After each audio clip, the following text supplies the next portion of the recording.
Hi hello welcome to post 360. నేను మీ Murali Rapalli.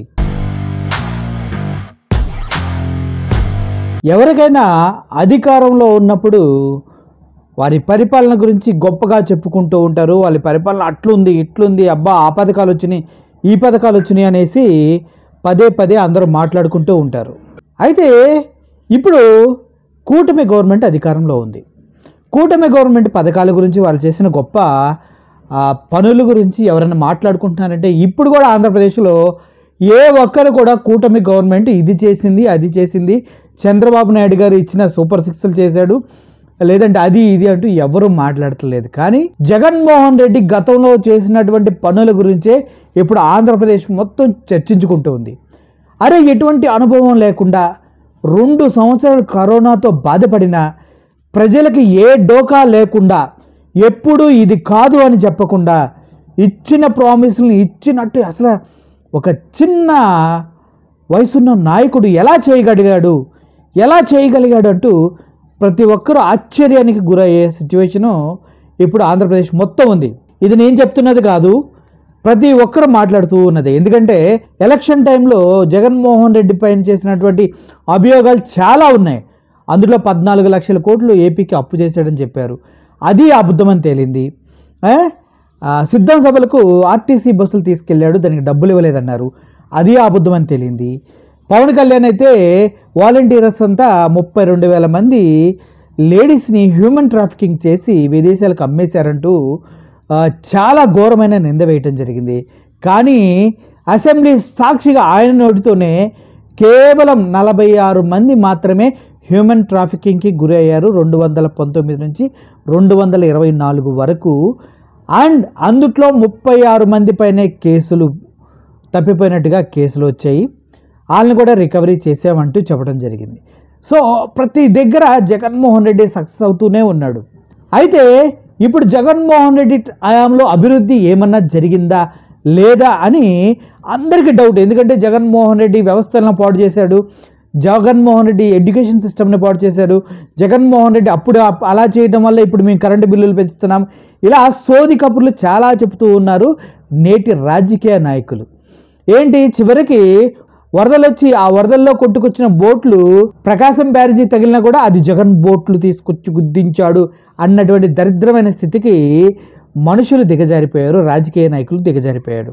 So ఇటువంటి క్రమంలో వైవి సుబ్బారెడ్డి గారు రాజ్యసభ సాక్షిగా లెటర్ రాశారు. జగన్ పాలించిన టైంలో 5 సంవత్సరాల్లో అభివృద్ధి ఏమీ జరగలేదా, జరిగితే దానికి సంబంధించిన లెక్కలు ఏమున్నాయో చెప్పండి అంటూ రాజ్యసభ సాక్షిగా వైవి సుబ్బారెడ్డి అడగడం జరిగింది. దానికి కేంద్ర ఆర్థిక కార్యదర్శి పంకజ్ చౌదరి ఇచ్చాడండి లెక్కలో. అభివృద్ధికి ఏ రేంజ్ పట్టం కట్టాడో జగన్మోహన్ రెడ్డి కళ్ళకు కట్టినట్టుగా ఆయన ఒక లెక్కల చిట్టానే ఇచ్చి పడేశాడు. 2019లో 7.9గా ఉన్నటువంటి జీడిపిని గుర్రాల్లాగా పరిగెట్టించి 12.991కి 12.91కి తీసుకెళ్ళినటువంటి ఘనత జగన్మోహన్ రెడ్డి గారిది. అంటే వృద్ధి రేటు, జీడిపి రేటు ఏ రేంజ్లో ఉందో ఒక్కసారి ప్రజలంతా ఆలోచించండి. జీడిపి అనేది మన రాష్ట్ర ఆర్థిక ఎదుగుదలకు సోపానం. ఇట్స్ ఏ దిక్సూచి, ఇట్స్ ఏ లైక్ ఒక గ్రాఫ్ లాంటిది అనమాట. జీడిపి 7.9 నుంచి 12.9 వరకు జీడిపి ఆంధ్రప్రదేశ్ పెరిగింది అంటూ ఆయన చెప్పడం జరిగింది. ఆ లేఖకు సమాధానంగా ఒక ప్రింటెడ్ లేఖ ఇవ్వడం జరిగింది.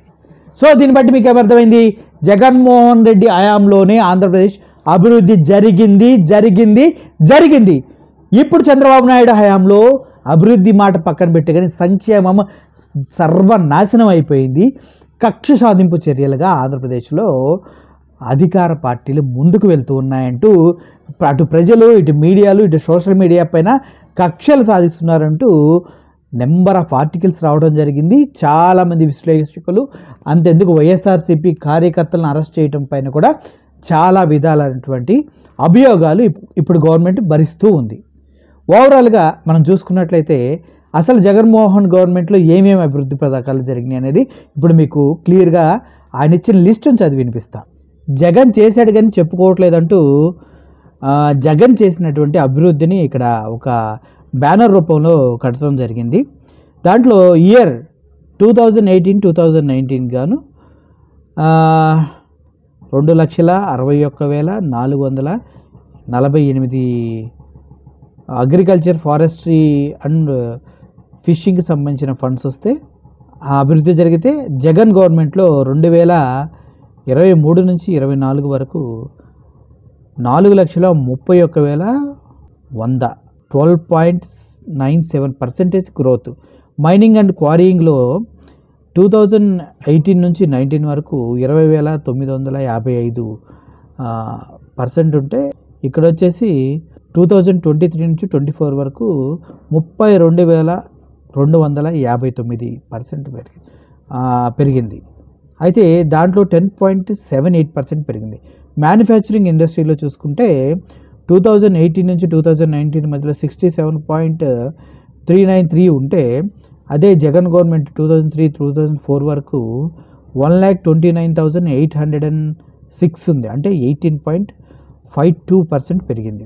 Electricity, gas, water supplies and other utility services గురించి మనం చూసుకున్నట్లయితే 2018 నుంచి 19 వరకు 13,297 ఉంటే, 2023-24 మధ్యలో 24,766, అంటే 17.25% పెరిగింది. కన్స్ట్రక్షన్ గురించి మనం మాట్లాడుకున్నట్లయితే 2018 నుంచి 19 వరకు 56,106 ఉంటే, 2023 నుంచి 24 వరకు 95,749 ఉంది, అంటే 14.13% పెరిగింది. Trade, repair and hotels and restaurants గురించి మనం మాట్లాడుకున్నట్లయితే 2018 నుంచి 19 వరకు 58,147 ఉంటే, 2023 నుంచి 2024 వరకు 89,716, అంటే 10.86% గ్రోత్ ఉంది. అంటే ఓవరాల్గా చూసుకుంటే 2018-19కి రాష్ట్ర యొక్క జిఎస్డిపి 7.9 లక్షల కోట్లుగా ఉంటే, 2023 నుంచి 24కి గాను రాష్ట్ర జిఎస్డిపి 12.91 లక్షల కోట్లకు చేర్చి పెట్టాడు మన జగన్ అంటూ ఈ ఫ్లెక్సీలు కట్టడం జరిగింది వేరే ప్రదేశాల్లో. ఒకసారి మనం కనుక క్లియర్గా చూసుకున్నట్లయితే మీకు చూపిస్తాను. చూడండి, ఈ ఫ్లెక్సీలు జగన్ అన్నకి చేసింది చెప్పుకోవడం చేత కావడంలా, అంటే ఒక రకంగా చెప్పాలంటే జగన్ అన్నకి ఏం చెప్పుకోవడం చేత కట్లా, పనులు చేసి కూడా ఇలా ఉన్నాడనేటి అనే విధంగా ఫ్లెక్సీలు అలా వేలవడం జరిగింది. ఆ ఫ్లెక్సీ కూడా మీకు పెడతాను, ఒకసారి చూడండి. జగన్మోహన్ రెడ్డి పాలనలో ఆంధ్రప్రదేశ్కి జరిగిన మంచి అభివృద్ధి, సంక్షేమం ఏ కోసైనా కుంటుపడకుండా ఒక రథసారిద ఈ ఆంధ్రప్రదేశ్ని ముందుకు నడిపించిన ఘనత జగన్మోహన్ రెడ్డిది. రాష్ట్రాన్ని పరిపాలించడానికి సరైన జ్ఞానం కలిగిన వ్యక్తి ఎవడంటే జగన్మోహన్ రెడ్డి మాత్రమే. విజన్తో ఏమీ కాదు, విజనరీ అని చెప్పుకుంటే రోడ్డు ట్యాక్సులు, టోల్గేట్ ట్యాక్సులు, సముద్రంలోకి చూడటానికి వెళ్తే మనకు ట్యాక్సులు, ఇప్పుడు కొత్తగా టోల్ ట్యాక్సులు కూడా భారీగా పెంచేసి అన్ని నిత్యావసర సరుకుల ధరలు కూడా బీభత్సంగా పెంచేసి మన జీవితాలతో ఆడుకుంటున్నటువంటి ఈ ప్రభుత్వానికి మీరు ఏ విధంగా సహాయపడతారో పడండి. కానీ రానున్న రోజుల్లో మాత్రం మీ భవిష్యత్తు బాగుండాలంటే మీరు తీసుకునే స్టెప్పు, మీరు వేసే ఓటు మీ పిల్లలకి, మీ భవిష్యత్తులకి ఒక మార్గదర్శిలా ఉండబోతుంది. ఆలోచించుకోండి. ఇది నేను చెప్తున్న మాటలు కాదు, సెంట్రల్ గవర్నమెంట్ సంబంధించినటువంటి ఇచ్చినటువంటి నివేదిక. వైవి సుబ్బారెడ్డి గారు అడిగిన క్వశ్చన్కు కేంద్ర ఆర్థిక సహాయదారుడు పంకజ్ చౌదరి ఇచ్చినటువంటి లిస్ట్ ఇది. సో మీకు తెలివి ఉందని నేను నమ్ముతున్నాను. రాబోయే రోజుల్లో ఏం చేయాలో మీరు ఆలోచించండి. ఇంకెంత కాలం లేదు, 3-4 సంవత్సరాల్లో మళ్ళీ ఎలక్షన్స్ వస్తాయి. మీ అభివృద్ధిని మీరు కోరుకుంటారా, లేదంటే అసత్య ప్రచారాలని, అబద్ధపు వాగ్దానాలని, సూపర్ 6 లాంటి మాయాపూరితమైనటువంటి పథకాలని ఎంచుకుంటారా? మీరే ఎన్నుకోండి. రాబోయే రోజుల్లో మంచి జీవితాలు మీ అందరికి కలగాలని, మీ డెసిషను మన ఆంధ్రప్రదేశ్ భవిష్యత్తుని తిరగరాసే విధంగా ఉండాలని మనసారా కోరుకుంటూ సెలవు తీసుకుంటున్నాను. Thank you for watching this video. Murali signing off. Thank you so much.